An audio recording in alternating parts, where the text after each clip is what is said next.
สตูดิโอ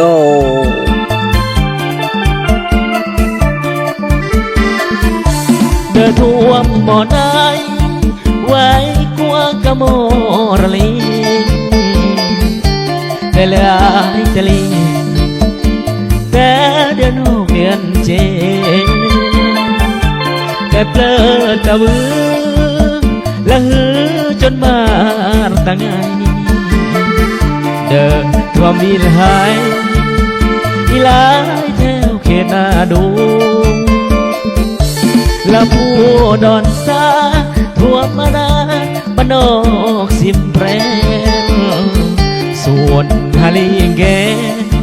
ด้วยเตือเครื่องของเสียระเวียงอาทรนรวงกวนตะเมาปลาดับวายยงพายุทำลายเสียหายเสียหายป่านาผักลัดแสงสวยแก้ไขปัญหาแถวอิลทงไก่กัวช่วยเหลือพี่บัวไอ้น้องทุกคนทหารตำรวจหน่วยต่อต้านปกป้องประชาชนช่วยเหลือเพื่อให้หลุดพ้นจากภัยพิบัติครั้งนี้ท่วมดอนขยุมป่าเสียคุ้งดอนม่วงท่วมนักท่วมหลวงท่วมให้หน้าตากาดีตูดีปีแก่เครื่องสิ่งของมีค่าขอบใจหลัดเลื่อมห่วงหาสวยเหลือบีมผู้ประชาชน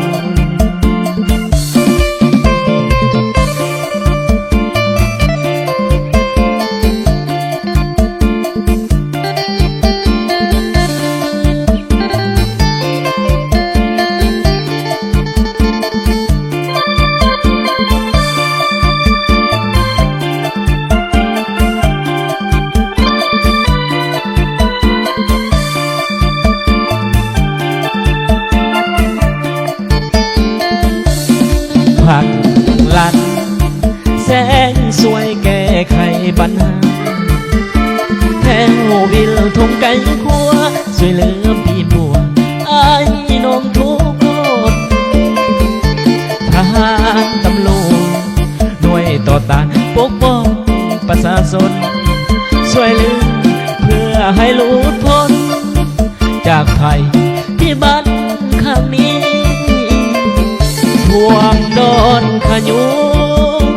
ป่าเสียคุ้งดอนม่วงท่วมนักท่วมหน่วงท่วมให้หน้าตากาดีตูดีปี